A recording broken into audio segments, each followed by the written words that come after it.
It's been a month since I got my hands on the Galaxy S25 Ultra, and I'm now using it as my personal phone. Even though I have access to other flagship phones, including the iPhone 16 Pro Max, I decided to spend €1,000 after discounts to get the phone. Despite its problems, I don't regret my decision at all, and today I will tell you why.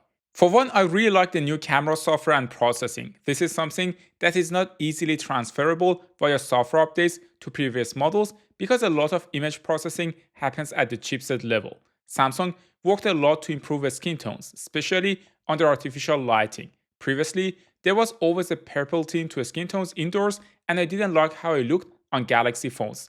I do like how my face and skin tone turn out in the Galaxy S25 Ultra.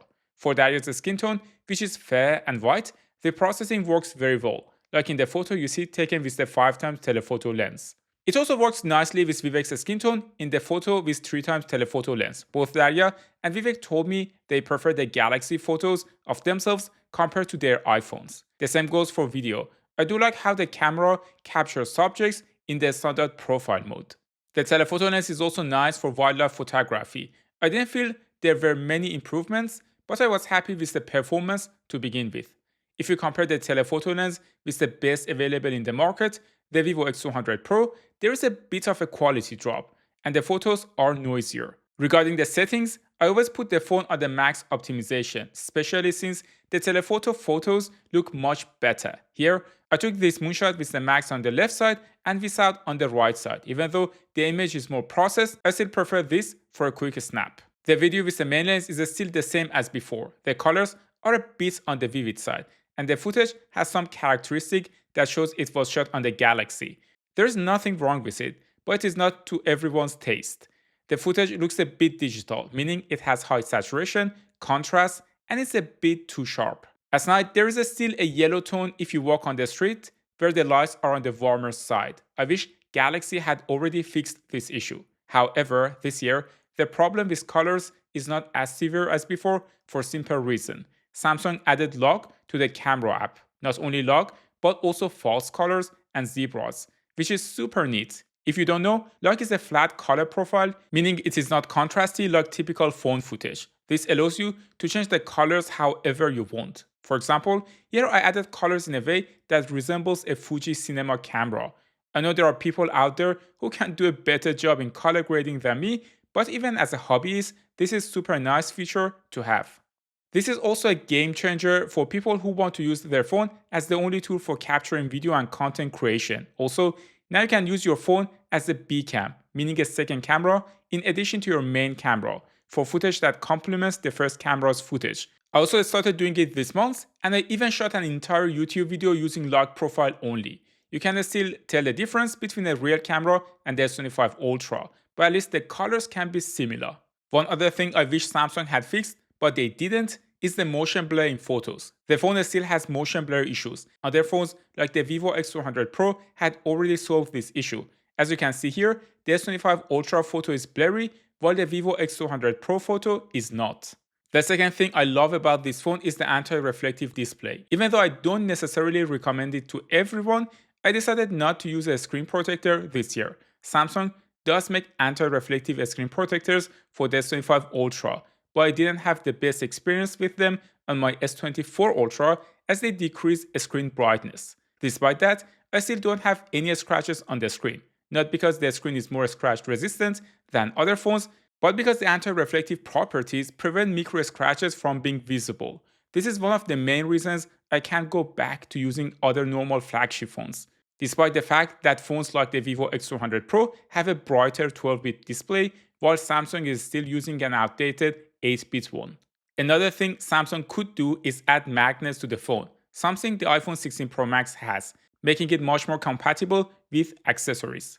Fortunately, you can just add a MagBak case to your phone, which is sponsoring this video, and you will get the same exact functionality. With a MagBak case, you can attach your phone to any surface that attracts magnets. I found this super useful when I want to film myself at the gym. I have been using MagBak cases for a few years and I've never had a broken phone, even though I'm clumsy. The case protects the edges very well. There is also a color pack. Here, I picked baby blue, which is my favorite color. And you can change the color of the bottoms on the side as you wish. There is a ring on the back too, which is nice for holding the phone without tiring your hand. Also, MagBak cases do not interfere with the S Pen. With similar cases that have magnetic backs, the S Pen doesn't work properly, but I've never had a problem with the S Pen and MagBak cases on the S24 or S25 Ultra so far. I'll put the link to the case in the description. I'm one of those people who actually use the S Pen. I always take notes and write to-do lists with it, and it has completely replaced my tablet and notebook. The Bluetooth module is gone. I have to rely on a remote Bluetooth module to capture videos when the phone is on a tripod. Another thing I enjoyed more than I expected on the Galaxy S25 Ultra is one particular AI feature. Many times, I find myself wanting to translate the text into English or German, but simply can't select the text. For example, I have this problem a lot with Reddit or YouTube comments. Now, you can drag the sidebar on the Galaxy and select the text you want. After that, you can translate it into any language. Granted, this feature will most likely come to other Galaxy phones too, but I'm not sure if other brands will get it. Other than that, OneUI 7 does annoy me a bit. I'm still not used to having to drag the right corner to access quick settings. I know this is a copy of iOS, but what Samsung didn't consider is that things like music are also part of quick settings. On iOS, those things appear in Dynamic Island for quick access. But now that the corner is harder to reach, accessing those settings is more difficult. Or at least, that's how I feel. The other reason I don't regret my decision is the new Snapdragon 8 Elite. I do play games like Genshin Impact on my phone since I neither have a gaming PC nor a console. The new Snapdragon 8 Elite is much more power efficient for gaming compared to Snapdragon 8 Generation 3 on the S24 Ultra. For example, in my test playing Genshin Impact, the new chipset was 20% more power efficient, meaning you can also play the game longer without your phone getting hot. I also compared the S25 Ultra with the new chipset to both the iPhone 16 Pro Max and the Vivo X200 Pro playing Genshin Impact. And I say all three phones are almost on par in both performance and thermals. The battery on the S25 Ultra is still 5000 mAh. My theory is that Samsung wants to keep the new battery technology for the Edge model, which is why they didn't use it on the Ultra. That's a bit disappointing because the battery life on the S25 Ultra is clearly behind the competitors. For example, the phone is 20 to 30% behind competitors with 6000 mAh batteries like the Vivo X200 Pro or OnePlus 13. For example, in the day-in-the-life test versus Vivo X200 Pro, the S25 Ultra was meaningfully behind by the end of the test. That said, in normal daily usage, I always get 4 to 6 hours of screen time on various uses, and I never went below 30% battery life by the end of the day. Therefore, I'm okay with the current battery life, even though I expected more. Another thing to consider for battery life is that some Android phones like the Vivo X200 Pro offer better battery life, but apart from having a larger battery capacity, one of the main reasons is that the Android on those phones is very aggressive in battery management. For example, in the day-in-the-life video, I made comparing the Vivo X200 Pro and the Galaxy S25 Ultra. The Vivo was constantly trying to kill widgets in the background or shutting down the GPS tracker when the screen was off. That's why sometimes with Chinese phones, you don't get notifications on time. I personally prefer to have a bit less battery life, but ensure that all my apps run in the background so I don't encounter these weird issues.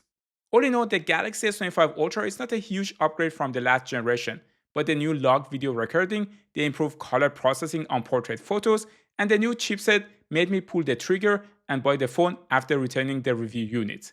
Previous Galaxy phones made me ditch my tablet and laptop, and now they have also replaced my compact camera for content creation.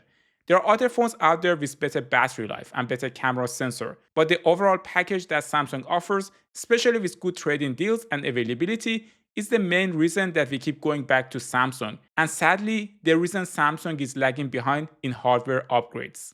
If you enjoyed this video, you can watch a more detailed comparison of the Galaxy S25 Ultra versus the iPhone 16 Pro Max in a day-in-the-life format next. Thanks for tuning in to Tecmo, and I will see you in the next one.